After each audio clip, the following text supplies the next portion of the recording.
আসসালামু আলাইকুম, welcome to চুপচুপ ব্যাঙ্গা। এই ভিডিওর মাধ্যমে জানতে পারবেন কিভাবে আপনারা পঞ্চগড় যাবেন, কত টাকা লাগবে এবং কোথায় থাকলে ভালো হবে এবং কোন সময় গেলে মানুষের চাপ কম পাবেন, এসব নিয়ে আলোচনা করব আজকের এই ভিডিওতে। তো চলুন শুরু করা যাক।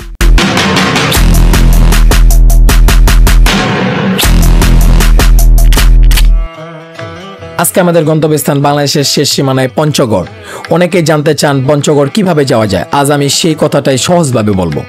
আমার জীবনের প্রথম ট্যুর এত দূরে। ঢাকা থেকে পঞ্চগড় যাওয়ার সবচেয়ে আরামদায়ক উপায় হলো ট্রেন। আমরা একতা এক্সপ্রেস দিয়ে পঞ্চগড় পর্যন্ত যাচ্ছি, যেখানে জনপ্রতি ভাড়া 750 টাকা। ট্রেন জার্নির এক্সপিরিয়েন্স ছিল, বাট এত দূরের না। ঘন্টার পর ঘন্টা চলে যাচ্ছে, স্টেশনের পর স্টেশন চলে যাচ্ছে, কিন্তু আমাদের গন্তব্যস্থান পঞ্চগড় স্টেশন আসতেছে না পাইরে এমনি ঘুম দিয়ে দিছি।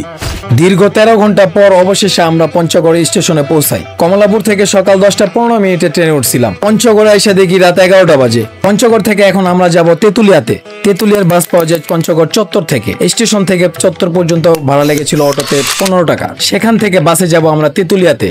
চত্বরে এসে দেখি লাস্টে একটা বাসই আছে। চত্বর থেকে তেতুলিয়া ভাড়া মাত্র 70 টাকা। পঞ্চগড় চত্বর থেকে তেতুলিয়া দিনের বেলা যেতে লাগে 1 ঘন্টা, কিন্তু রাতে একটু কম লাগে, 40 মিনিটের ভিতরে যাওয়া যায়। আমাদের প্ল্যান ছিল পঞ্চগড়েই থাকার, কিন্তু এই বাসটা পাওয়ার জন্য আমরা চলে যাই তেতুলিয়াতেই। আমাদের এখানে আসার মূল উদ্দেশ্য ছিল কাঞ্চনজঙ্ঘা দেখা। এই জন্য আমরা রাতেই চলে আসি তেতুলিয়াতে, যেন ভোরবেলা কাঞ্চনজঙ্ঘাটা দেখতে পাই। অবশেষে 12:30 বাজে আমরা তেতুলিয়াতে পৌঁছাই। এটাই সেই তেতুলিয়ার তেঁতুল গাছ। লাইটে সুন্দর লাগে, কিন্তু লাইট অফ হয়ে গেলে একদম ভুতুরে। তেতুলিয়া বাজারের মধ্যে অন্যান্য হোটেলের থেকে বাংলা হোটেলের খাবারটা আমার কাছে খুব ভালো লাগছে। আপনারা থাকার হোটেলও পাবেন এখানে ভালো ভালো। এখন রাত বাজে 12:53।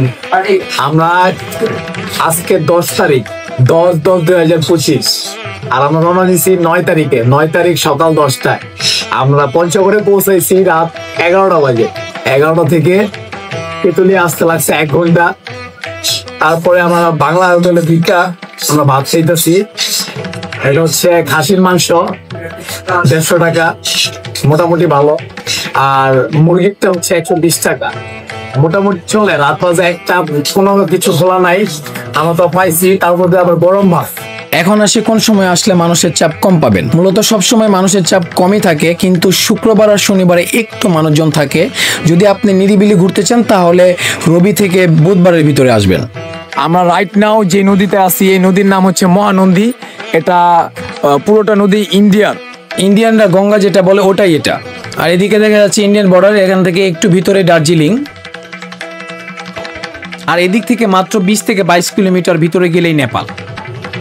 আর আমরা এখন আছি ইন্ডিয়ার একটা নদীতে। এই নদীর নাম মহানন্দী। এখন বাংলাদেশের বর্ডার গাটা এখনো ডিউটিতে আসে নাই, তাই জন্য আমরা নদীর মাঝখান পর্যন্ত আসতে পারছি চর। আর এখানে আবহাওয়া আজকে একটু খারাপ, তাই কাঞ্চনজঙ্ঘা দেখতে পারতেছি না। পঞ্চগড়ের ফুল ব্লগে আমি আপনাদের বলবো আমি কাঞ্চনজঙ্ঘা দেখতে পারছি কি পারি নাই, এবং কোন টাইমে গেলে আপনার কাঞ্চনজঙ্ঘা খুব সুন্দরভাবে দেখতে পারবেন। তো আজকের ভিডিও এই পর্যন্তই। দেখা হবে নতুন কোনো ভ্রমণে।